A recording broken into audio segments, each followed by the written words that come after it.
اعوذ باللہ من الشیطان الرجیم بسم اللہ الرحمن الرحیم اللہم صلی علی محمد و علی آل محمد۔ جس قبر کی عذاب سے، قبر کی سختی سے ان لوگوں نے ہمیں رتعارف کروایا ہے نا، وہ اللہ کے عذاب، اللہ کے یوم حشر کی اللہ کچھ اور ہی کہہ رہا ہے۔ ان تمام کے حوالے سے ہمارے دین کے ٹھیکیداروں نے اپنی دکانیں چلانے کے لیے، اپنی جیبیں بھرنے کے لیے لوگوں کے دماغ کو اس طرح سے اسپوائل کیا ہوا ہے۔ ان کے دماغ میں قرآن کی آیتیں، اللہ کے رسول صلی اللہ علیہ وآلہ وسلم کی حدیث مبارکہ گھستی ہی نہیں، کیونکہ ایک طرف انہوں نے شیخ عبد القادر جیلانی کی قبر والی کہانی اس طرح سے منسوب کیا ہوا ہے کہ ان کے بابا قبر میں جاتے ہیں اور فرشتے ان کو سلام نہیں کرتے ہیں تو وہ سلام کرنے کے لیے کہتے ہیں، اور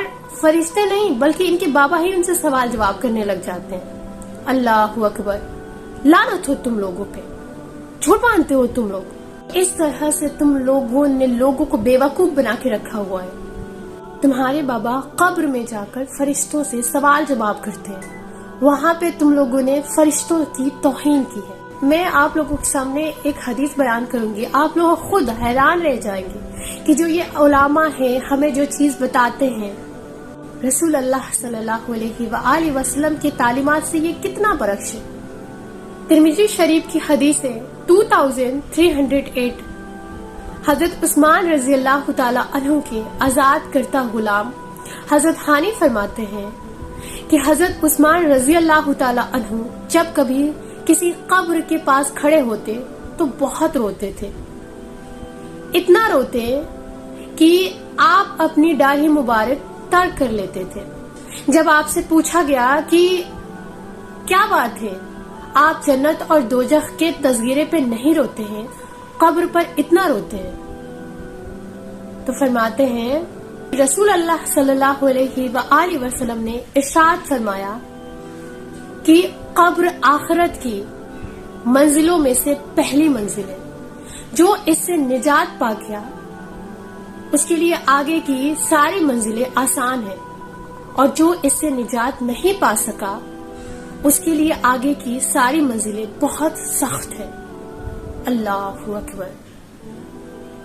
رسول اللہ صلی اللہ علیہ وآلہ وسلم نے فرمایا کہ میں نے ایسا کوئی منظر قبر کی منظر سے زیادہ خوفناک نہیں دیکھا۔ اللہ اکبر، اعوذ باللہ تعالی۔ یہ وہ صحابی ہیں جنہیں جنت کی بشارت ملی ہے، یہ وہ صحابی ہیں جو آقا کے ساتھ رہے ہیں، ان کا خواب دیکھیں۔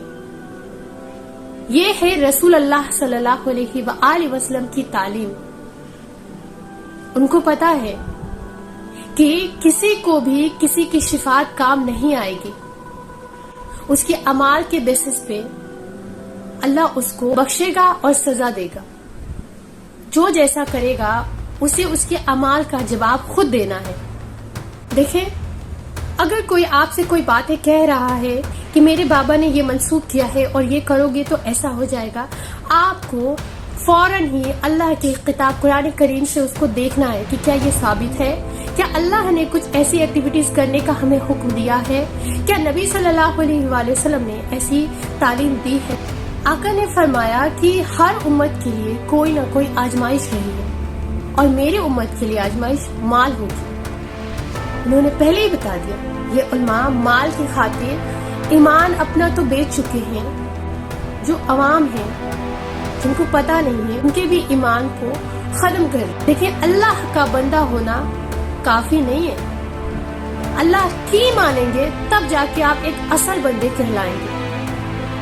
رسول اللہ صلی اللہ علیہ وآلہ وسلم کا امتی ہونا کافی نہیں ہے، رسول اللہ صلی اللہ علیہ وآلہ وسلم کی ماننا پڑے گا آپ کو۔